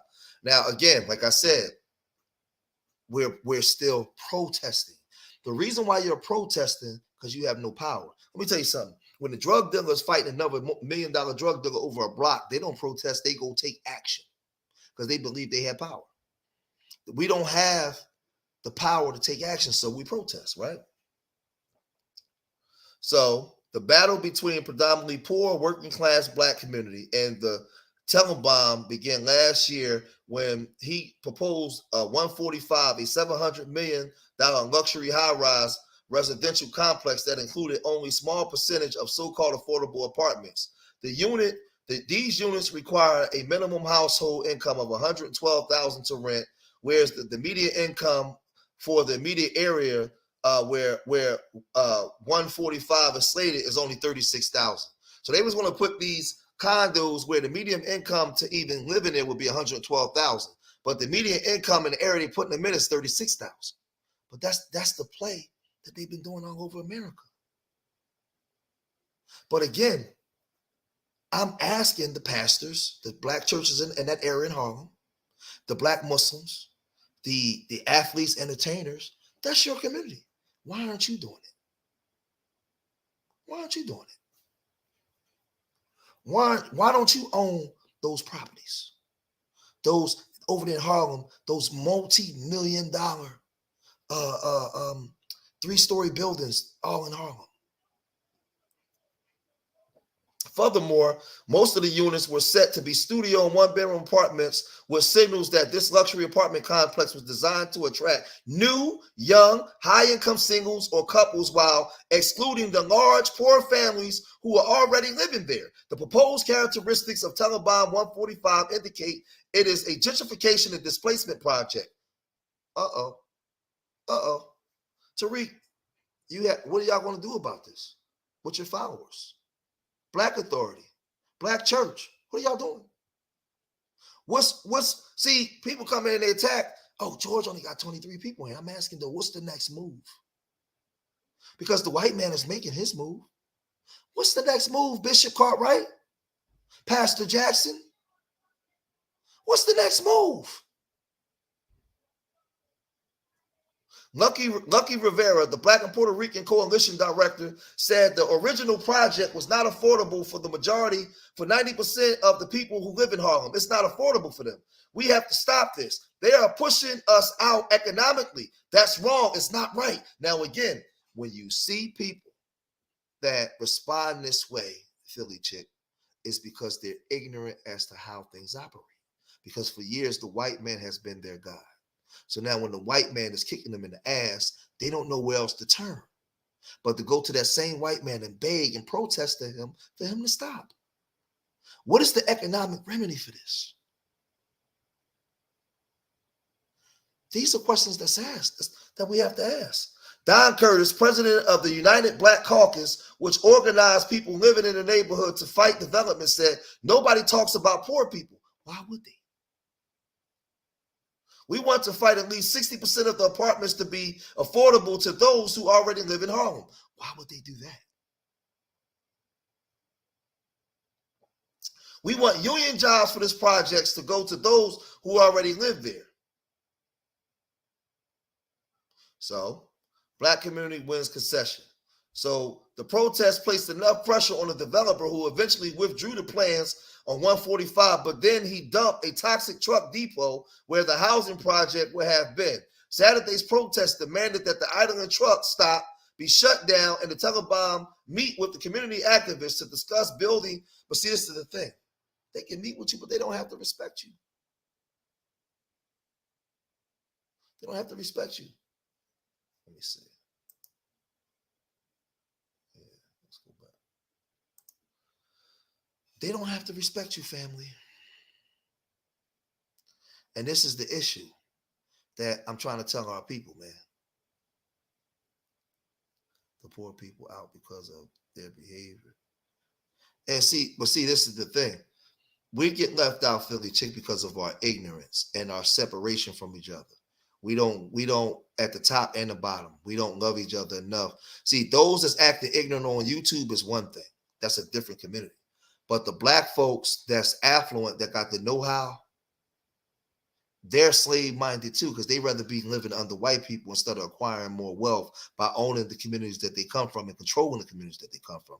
The white man know this. So the white man goes and he buys up your community. And he looks at that black man with money and he say, you're a fucking fool. He don't say it to his face, but he calls him a fool and an idiot every time.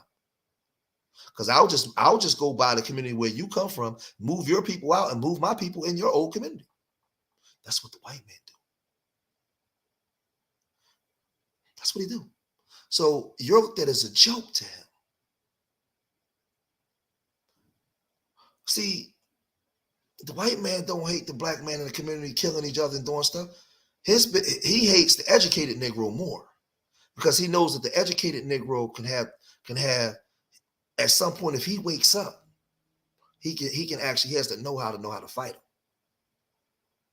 So he keeps him in position, nestled around him. Oh, you want some white cunt? Go ahead, you get a little white cunt. You want a blonde? Yeah, we give you all the blondes you want. Oh, you want a white man? You can have, oh yeah, Tom, yeah, Hakeem and Keisha, you can live amongst us. They keep them right there. And make sure that they don't you go down getting proud and thinking, don't you go down imagining out the box and thinking that you can own stuff like me now. Don't you go down and do that. We done gave you a white guy. We done gave you a white gal. We done allowed you to live with us. Man, you can drink beers with us. You can sit up in the high rise with us. Don't you go down trying to own this high rise down, little Charlie. That's what he says to the educated black man. You want to get proud now. You want to own your own distribution companies. Who the hell do you think you are? You are a nigger. We let you get rich. We let you do this. This is how they view you.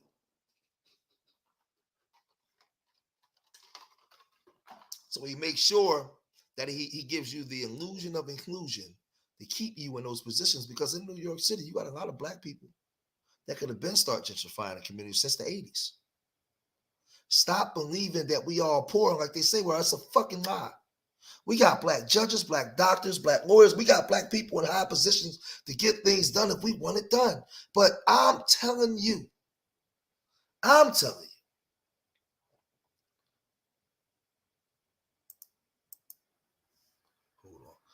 I got to figure out how to do this thing. How do I do it without having to take it down? Hold on. Without having to keep resharing every time. I'm going to have to figure this thing out when I'm not live.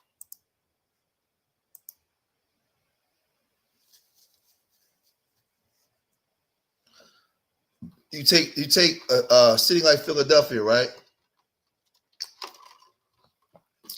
Poverty explains why Philadelphia is so stressed out, right?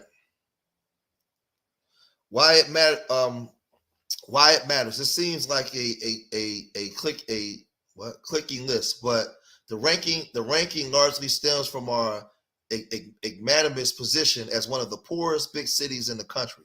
Philly fellows at the top of the list. Cleveland, Detroit, and Baltimore all have similar profile burdens of deep structural poverty, while simultaneously reckoning with their post-industrial features. State of play: we rank second for work stress and sixth for financial stress. This is Philadelphia, all right? One of the biggest black populations in America. The big picture measured Philly's poverty rate at 23.3% in 2019, the third highest in the U.S. and well above the national average of 10%. So we have we third highest poverty rate in the United States of America with 23.3%. The other four members that top is Cleveland, Detroit, and Baltimore. Poverty in Philly disproportionately affects people of color. It's experienced by 42% of Hispanics, 20.6% of Black Americans, 20% of Asians, compared to 12% of white residents. This is the thing. So when you see all these murders, right? Let me share before I wind down. So this is the thing. When you see all these murders in Philadelphia, it's poverty. It's lack of know-how of how to solve your problems. Lack of trust and love for each other. And when I say the white man is your God, the white man is your God because you don't believe in all the stuff that you say. You at the mosque every Friday, you at church every Sunday. You believe in the white man. Because in this marketplace, you don't see yourself as anything valuable. You don't see your brother as anything valuable because you don't see yourself ever winning. You don't see yourself in ownership of nothing, where you can have something to be proud of that you can pass down generationally, so that way you'll die to protect it. You don't exercise that. You don't exercise that. I'm on a live stream right now, and outside somewhere, they outside fighting on the block right now. All I hear is a bunch of, I hope they don't start shooting. I hear a bunch of chaos when I'm talking now. I hear a bunch of nigga shit outside my house because that's what we good for doing. I'm ready to get off now so you can eat. All right, give me a couple of minutes.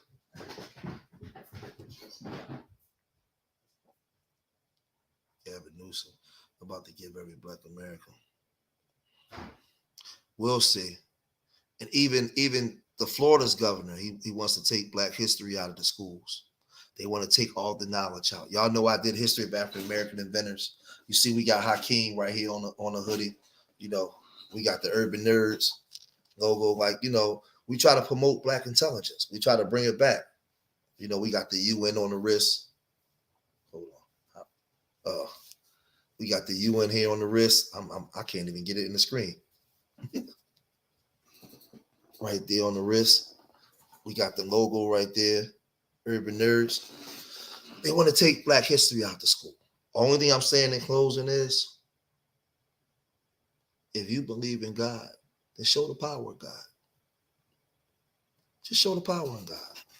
I'm not hating on nobody. I'm going to say what I say. I'm going to say what I say. In Florida, they were trying to sneak LGBT education and call it Black history. Yeah, they was, brother. Yes, they was. But the reason why they can do that, because they know that Black people, we don't respect our own stuff. And the reason why we don't respect our own stuff, because in this marketplace, we own nothing. So you've been conditioned not to respect anything and not even realize it. You just give it all away. You just give it all away. But in the marketplace, it's common to shoot your brother, or be a woman and hate the Black man, or be a Black man and hate the Black woman, because you don't have anything there where you come from that you can be proud of. Now that you come from crack addicted mom or absent fathers, raised by your grandma, you've been raised in trauma and drama, raised in stress, raised in poverty, raised in selfishness. You don't see the relevance in yourself. You don't see the relevance in your brother. You don't see the love or the trust in your sister. I grew up in the hood seeing women sell coochie for Reeboks, seeing girls go out of town and have sex for guys for money. I saw that. I saw girls moving their thongs to the side for dudes with nice cars, and he didn't have to prove anything. I saw it. So all that crap they talking on YouTube, I ain't trying to hear that shit. I've been seeing Black women objectify themselves in the hood. When I was 15, getting money on the block, I saw it. I know what was going on outside. Y'all liars. If you walk in the room, I got to tell the truth and shame the devil. If you walk in the room with 20 women in there, you say, who in here is a whore? None of them will raise their hand. But I come from the hood. I come from the block. They was all out there hoeing, the majority of them that was in the street. I'm not talking about every Black woman. I'm talking about the ones that was in the street. For every Black man that was a dog or a piece of shit, there was an available coochie providing a service for him. The women was doing the same thing that we was doing. The problem that you have in our communities and why they're so disgruntled, because when you try to do the same thing that the men do, you end up with a baby and you end up a single mom. Because when you're having non-committal sex with no accountability or responsibility, there's no guarantee that the man is going to stay around. So I was taught by my father and taught my sisters, you can never do what a man do because you got too much to lose. So what you see today is a bunch of disgruntled women mad because they played a dangerous game outside. I come from outside. I tell the truth. This YouTube stuff, everybody's lying. I know what was going on in Cancun in the 90s. I know what was going on in Memorial Day weekend in Miami. I know what was going on in South Carolina bike weekend, Virginia weekend, the Greek picnic, the Freaknik. Yeah, your mama was a hoe 30 years ago, 25 years ago. Yes. Just like the same thing. See, we got a black belt talking about what daddy was doing. But your mama participated in everything that your dad did. That's how they met. Let's tell the truth. If we really want to clean this thing up and fix our kids, she was a Reebok vandal. Girls was going out of town to trick. They was coming back with thousands of dollars, man, selling coochie. I'm telling you the truth, man. Tell Cynthia G and them to talk about that shit. What was really going on out here in the 90s. Yes, a lot of black men wasn't shit. They was running around slinging their ding-a-lings around like it was nothing, putting their dicks on the crap table from city to city, getting money, putting babies in women. Yes, that was happening. A lot of absent fathers, a lot of bums. Yes. But Cynthia G, Paris Milan, tell the truth about what the women was doing. The same thing. And now your children don't have a dad and it's all his dad's fault. No, you was there too. You was popping that coochie. You was shaking something. You was doing the same thing. I'm telling, listen, young people, 25, 30 and under, come sit down and listen to Uncle George. Your mama was a hoe. Yes, she said your daddy wasn't shit, but she was a hoe. And that's why your two brothers, your two siblings got their dad, but you don't, your dad, he think he yours. He come around every now and then because your mom got pregnant with you while she was in the pool in Cancun. She don't know if it's Fred's or Craig's. It's the truth. The black woman in the community is not above criticism. I come from the hood. I saw it. I know what was going on. You ain't gonna get too many people like me to come on here and tell y'all the truth, though. I ain't got to shame black women to tell the truth. The truth is the truth.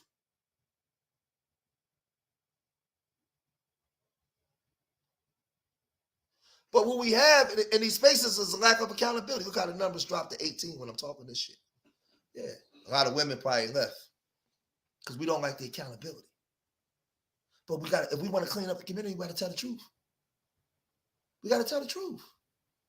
We have to raise up a generation of young people that understand the mistakes we made and the success stories that we have. So that way we can know how to move. And when we come across people that hate black men or black men that hate black women, we know how to navigate around them because we got the truth. We got the truth. So Uncle George is going to tell you the truth. That's all I'm saying, man. I'm going to tell you the truth. Y'all should have been here in the 90s. Ooh-wee. It was so much money during the crack era in the 80s and the 90s. People was getting so much money. Girls was juggling dudes from town to town, man. Guys back then, how these guys don't like to give girls money today. Guys back then was buying girls houses and shit, cars, taking care of their children. Yes, that's just, listen, I'm telling y'all, man. Now the house you grew up in, your pop ain't buy that house. Your step pop brought that house. Your pop was a piece of shit. Your mom was going with Mr. Charlie, who was a big time numbers writer. She had 2 kids by him, but Mr. Charlie had a wife and 3 kids. But he took care of his family and your mom and bought all your stuff. That's how it was back in the day, man. But we come in these places and we fucking lie. I'm just saying. But I'll keep that for another stream. I'm going to cut it short here. I got to feed my son before he go to bed. So that's my thing. Remember, I love my people more than they hate themselves. And I pray to the universal creator most high that these words are enough to inspire you. These words are enough to make you look at yourself in the mirror and make change. These words are enough to make you look at your children and know you have to make change. I hope that when you came here for information. And when you leave here greater than what you was before you came. You leave here edified. I hope that you share this information on all the social media mechanisms that we use to get the message across. It's time that we had a conversation. And it's just time that we start having the real conversations in your cities that you live in. When y'all saw me in the video, I was out there checking white folks. Let's leave it. Hold on. Let's leave out with that. I was out there. Where is that? Let me find it real quick.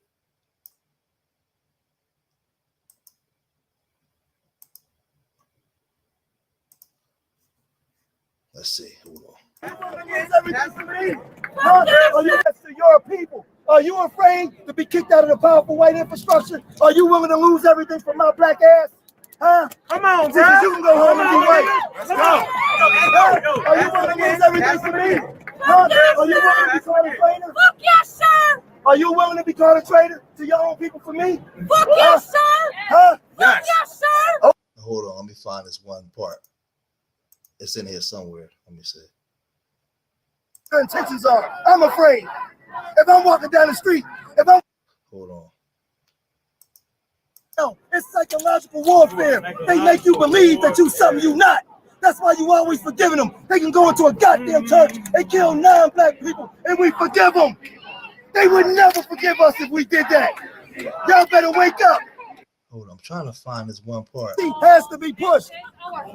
It's your sons that's dying that people was admitted bringing that stuff into our immigrants came here based off the That's one thing when I told them, hold on, I gotta find it. we didn't make that shit up. White people made that up. Racist white men. They hung black men and they got out the truth. That's what you can't tell me you sorry, not just for when I was a kid, I was support black men. You don't seek power because you fuck money.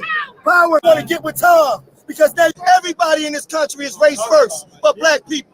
Race first don't mean that you hate anybody. Race first just mean you care about your people. That don't mean that you hate white people. There's nothing wrong with being pro-black. Ida B. Wells was pro-black. Mary Bethune-McLeod was pro-black. Paul Robeson was pro-black. Benjamin Hooks was pro-black. They all was pro-black. Do you understand our inventions? We invented cortisone. We invented anything you can think of. The propeller, the parts that was created by a black man. Talk to him. We in our economics, you ain't my ally. I know my history. No property. There we go. And So you ain't fighting for proper representation of us in our economics. You ain't my ally. I know my history. Now listen, you see what I just told them, right? If you ain't talking the shit that we talking, you ain't my ally. Get the fuck out of here. That's what I was trying to tell our people. But see, this was the message that I was displaying. I wasn't talking to white folks. I was talking to the black people that was in the crowd, trying to tell them, trying to explain to them. We invented the GPS system. We invented it from us. We made it at the time when we was being home. Discovered how to nigga culture is not black culture. Nigga, black doctor. You black boys need a frame of reference of your greatness. Nigga culture is not black culture. Nigga culture is not black culture. You know who the first niggas was in this country? White people. They was the ones doing drive-bys. They was the ones hanging people. So this is the thing. I don't come online and just talk this shit online. I go out there to their face and I tell them. The first niggas in this country was white folks. They did all that shit. And you let them know so that way they know who you are when you walk in the room. But this is what I'm saying. So we have to galvanize our own people. They was the ones putting people on plantations. It wasn't us. They told you was a goddamn nigga and put you in prison for the same shit they did to us. And made it a multi-billion-dollar industry. The same shit they did to us. They did to us. They put us in prison for it. Right. So let me ask you a question. What makes white America psychologically fit to govern black people? Have they ever been psychologically evaluated? How do they get to be our doctors, our judges? They just come and say, "Hey, I'm sorry for what we did to you." They're not gonna judge you. You can't breed racism. Racism is American culture. It was built off of America. You can't breed it out. You gotta punish them severely. We gotta become a protected class. You call me nigga, it's a hate crime. You push me, it's a hate crime. Because I don't know what your intentions are. I'm afraid. If I'm walking down the street and 3 white men are walking down, I should be afraid. How come you afraid? We don't have a history of hanging you. All of a sudden, if I get on the elevator and a white woman's there, how is she afraid? They've been calling the police on us for hundreds of years. They switch it around. It's psychological warfare. They make you believe that you something you not. I'm gonna leave it right there. They make you believe the lie. And that's what I want. That's what I want to leave y'all with. They make you believe the lie. And because you believe the lie, you die. You die. You see what I titled this? You die because you believe the lie. 2 years ago, I said that outside. So the message is the same. We're not going to get a big following over here because we tell the truth and we shame the devil. I don't care. I'm doing the work outside. I used to care, but I don't care anymore because I understand what's going on. Only thing I want you guys to do, for those that do listen, start being more proactive in the communities that you come from. That's all I want you to do. Start being more proactive. And be careful who you watch and who you give your energy to. Because a lot of these people online are vampires. They come and they'll suck everything up from you, but they're not going to do no work. They're not going to do no work. Be careful who you call your leaders. All right? So remember, I love y'all. Till the next time. Peace.